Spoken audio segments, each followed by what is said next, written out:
अगर किसी के साथ अन्याय हुआ है, अगर कुछ हुआ है गलत, तो उसके खिलाफ बोलना भी अपराध है क्या? मत बोलें, चुप रहें। क्या उनका अधिकार नहीं है जो लोग रजिस्ट्रेशन करने से रह गए? क्या उनका अधिकार नहीं है कि वो भी नौकरी के लिए आवेदन करें, वो भी नौकरी करें? नमस्कार साथियों, यूपी SSSC पेट एग्जाम के लिए आप जानते हैं कि मैं पहले दिन से लगा हूं। 21 जून के पहले से, जब से वेबसाइट स्लो चलने लगी, लगभग 5 दिन पहले स्लो चल रही थी वेबसाइट, तब से मैं बार बार ये आगाह कर रहा था सभी लोगों को वीडियो के माध्यम से कि वेबसाइट स्लो चल रही है, बहुत सारे लोग छूट जाएंगे। और आज भी उस दिन से लगातार हर प्रयत्न मैंने किया। हमने कहां कहां कोशिश नहीं की, मैं स्वयं बता रहा हूं अपनी कोशिश। मैंने PMO ऑफिस में कई बार ईमेल किया, पत्र लिखा, CMO ऑफिस में पत्र लिखा, यहां तक कि सोनू सूद सर को मैंने पत्र लिखा।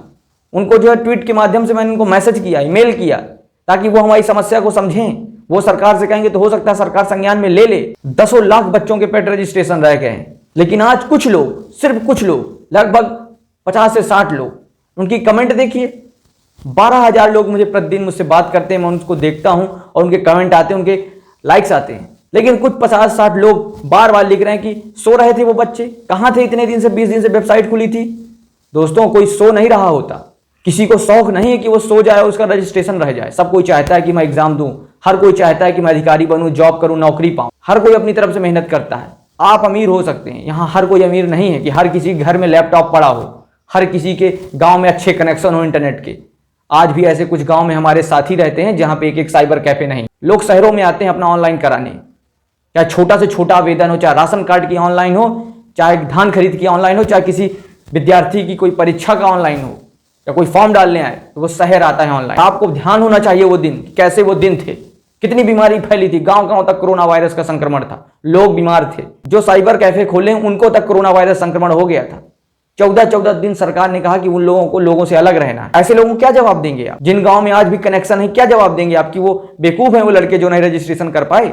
किसी की गरीबी का हम मजाक नहीं उड़ा सकते कि वो सो रहे थे अभी तक, और अगर वो जाग गए हैं, क्या अगर अब वेबसाइट उनका रजिस्ट्रेशन रह गया है तो आवाज ना उठाएं, वो बोले ना कि हमारे साथ गलती हुई है, और हम उनकी तकलीफों को देखते रहें, हम कुछ बोले ना अपने मुंह से, शांत रहें, ताला लगा लें, यही चाहते हो? मुझे किसी की फिक्र नहीं, ना मुझे किसी का डर है ना भय है। प्रयत्न में कभी कोई कमी नहीं थी। पेट रजिस्ट्रेशन के लिए हमने क्या क्या नहीं किया।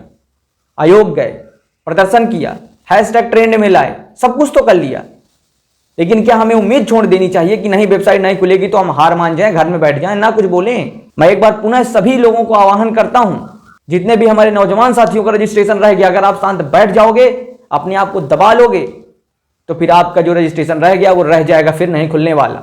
अगर चाहते हो रजिस्ट्रेशन खुले तो एक्टिव रहो। बोल नहीं सकते तो लिख सकते हो, लिख नहीं सकते तो इस संदेश को शेयर करो, मैं बोल रहा हूं, मैं लिख रहा हूं। कभी सालों महीनों बाद कभी एक भर्ती आती है, उस भर्ती के लिए आवेदन मांगा जाता है। आज आवेदन से भी वो लोग वंचित रह गए। भर्तियां हो जाती हैं, एग्जाम आ जाते हैं, रिजल्ट आ जाते हैं, लेकिन भर्तियां पूरी कंप्लीट नहीं होती।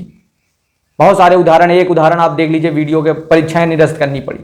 आवेदन मांग लिए जाएंगे तो परीक्षा नहीं होगी, परीक्षा हो जाएगी तो एडमिट कार्ड नहीं आएगा, एडमिट कार्ड आ जाएगा तो रिजल्ट नहीं आएगा, रिजल्ट आ जाएगा तो फिर पुनः परीक्षा, फिर परीक्षा निरस्त। अगर कुछ प्रक्रियाएं गलत चल रही हैं, क्या उनके खिलाफ बोलना अपराध है? अगर मेरा बोलना यही अपराध है, उनके लिए आवाज उठा रहा हूं, तो हाँ, मैं ये अपराध बार बार करूंगा। जिन लोगों का पेट रजिस्ट्रेशन रह गया है, मैं बार बार आवेदन करूंगा, बार बार चिल्लाऊंगा कि रजिस्ट्रेशन की वेबसाइट खुलनी चाहिए। इतने लोग रह गए, मैं बार बार बोलूंगा, मुझे कोई परवाह नहीं, चाहे कोई कितना भी खिलाफ हो जाए मेरे। अगर गलत हुआ है तो मैं आवाज उठाऊंगा, उठाता हूं, उठाता रहूंगा। जैसा कि आप अच्छी तरह जानते हैं कि उत्तर प्रदेश में बम्पर वैकेंसी आने वाली है। यूपी SSSC पेट एग्जाम लगभग 30,000 वैकेंसियों के लिए पेपर कराने वाला है। चक्षु पब्लिकेशन की यह किताब यूपी SSSC पेट एग्जाम में बहुत उपयोगी साबित होने वाली, क्योंकि एक किताब नहीं, एक सफलता की कुंजी है। किताबें तो आपको बहुत सारी बाजारें मिल जाएंगी, लेकिन इस किताब की कुछ खास बातें हैं जिन पर आपका मैं ध्यान आकर्षित करना चाहूंगा। इस किताब में आपको 2200 बहुविकल्पीय प्रश्न मिल जाएंगे, जो एक प्रश्न नहीं, अति महत्वपूर्ण प्रश्न है। ऐसे ही प्रश्न आपको एग्जाम में देखने को मिल सकते हैं। दूसरी महत्वपूर्ण बात इस किताब की यह है कि इस किताब में आयोग की तरफ से जो ऑफिशियल सिलेबस है उसको पूरा इसमें डिस्कस किया गया है। उसी को ध्यान में रखते हुए इस किताब को पूरी तरह डिजाइन किया गया है। यहाँ पर आपको भारतीय इतिहास मिल जाएगा, भारतीय राष्ट्रीय आंदोलन मिल जाएंगे, ज्योग्राफी मिल जाएगी, इकोनॉमिक्स मिल जाएगी, पॉलिटिकल मिल जाएगी, जनरल साइंस मिल जाएगी आपको, अंक गणित मिल जाएगी, हिंदी मिल जाएगी, इंग्लिश मिल जाएगी, रीजनिंग आपको मिल जाएगी, समसामयिक करंट अफेयर आपको मिल जाएंगे, स्टैटिक जीके मिल जाएगा, डीआई मिल जाएगी, ग्राफ से संबंधित आपको प्रश्न मिल जाएंगे। यानी जो आयोग की तरफ से सिलेबस डिस्कस किया गया है हूबहू इस किताब में पूरी तरह अति महत्वपूर्ण प्रश्नों के साथ इसको डिज़ाइन किया गया इस किताब को। अब मैं आपको इस किताब की एक बार एक नज़र आपको सिलेबस दिखाता हूँ। आप इसमें देखिए सिलेबस इंडियन हिस्ट्री है। इंडियन हिस्ट्री में जो इंपॉर्टेंट टॉपिक हो सकते हैं, सिंधु घाटी सभ्यता, वैदिक संस्कृति, बौद्ध धर्म, ये टॉपिक है। अब इन टॉपिक की आपको वन लाइनर थ्योरी मिलेगी, बहुत इंपॉर्टेंट वन लाइनर थ्योरी है। अभी आपको मैं दिखाता हूँ। ये देखिए यहाँ पे वन लाइनर थ्योरी दी गई है, वन लाइनर क्वेश्चन जो बहुत ही महत्वपूर्ण है, जो कई अनेकों एग्जाम में पूछे गए। यहाँ पर उन्हीं प्रश्नों को रखा गया जो बहुत ज़्यादा इंपॉर्टेंट क्वेश्चन है। और जैसे ही आप वन लाइनर क्वेश्चन को समाप्त कर लेते हैं, उसके ठीक बाद आपको अति महत्वपूर्ण बहुविकल्पीय प्रश्न जो अनेकों एग्जाम में कई बार पूछे गए हैं, आप यहाँ से सॉल्व कर सकते हैं और ऐसे ही क्वेश्चन आपको हूबहू एग्जाम में देखने को आपको मिलेंगे।